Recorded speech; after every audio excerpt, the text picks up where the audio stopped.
Alright, so here I am in Eclipse. I have created a project called Example and added a class file to it, also called Example. You'll notice my file name is example.java and my class name over here is Example as well. Those two names do have to match for this to work, and they will automatically. Should you need to rename something later, you can always come over here and select the file and hit F2. And it'll let you rename. So let's say I wanted to give this my name, header example, and I wanted to update the references, and I'll say finish, and it will update everything for me. If you do that yourself, just right here changing the name, it'll cause problems for you, so don't do that.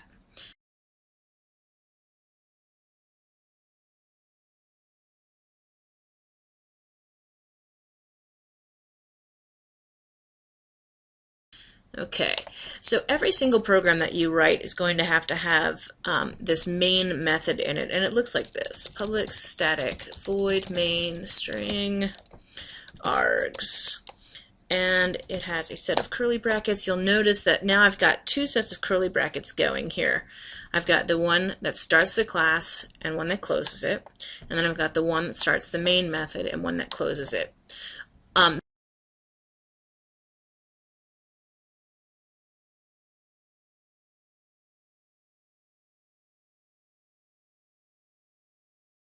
The majority of the code that you type is going to be inside here. What this main method means is, for the computer, when you execute your program, it looks for that main method and it knows to start executing the code that you've written inside of it, and it will execute it sequentially. So let's have this program do something. I want it to print to the screen, so here's what that looks like. System.out.print. Let's have it say hello. Alright, when I want to run this and see what happens, I right-click anywhere on my code, and I say Run as Java Application, say OK, and down here in the console window, it'll show me my output to the screen. Okay, you may notice this line ends with a semicolon. Well, this line is called a statement, and any statement you write will end with a semicolon. It's sort of like the way you end a sentence with a period in English. Now I can write as many of these system.out.prints as I want, and it will execute them in the order in which I write them. So let's have it right there to end my message. Let's see what happens if I try to execute this again. Right-click, Run as Java Application, OK.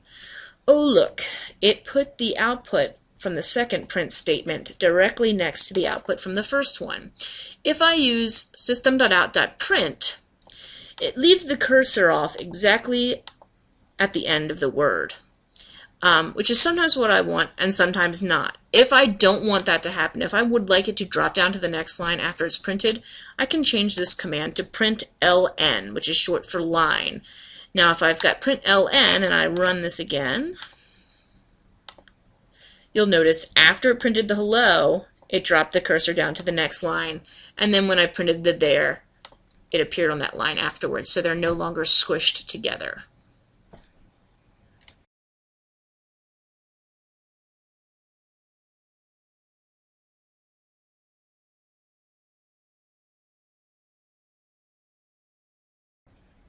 So these two lines I've printed so far have just printed exactly what I've typed, and you'll notice that I surrounded what I typed inside quotation marks.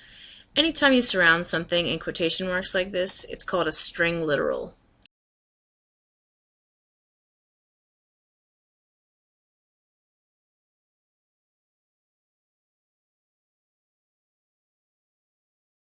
But I don't have to do that. I can actually have Java perform some math for me. So let's see what happens if I just have it, let's say multiply two numbers. Let's have it multiply 3 times 10. And let me run this and see what happens. Check it out, it did the math for me, so it has come up with 30.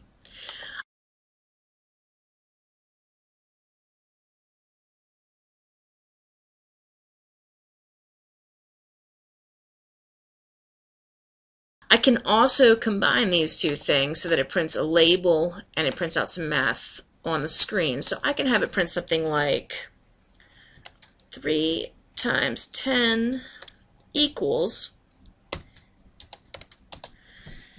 let's see what happens if I run this. 3 times 10 equals 30. So here's what we have to point out.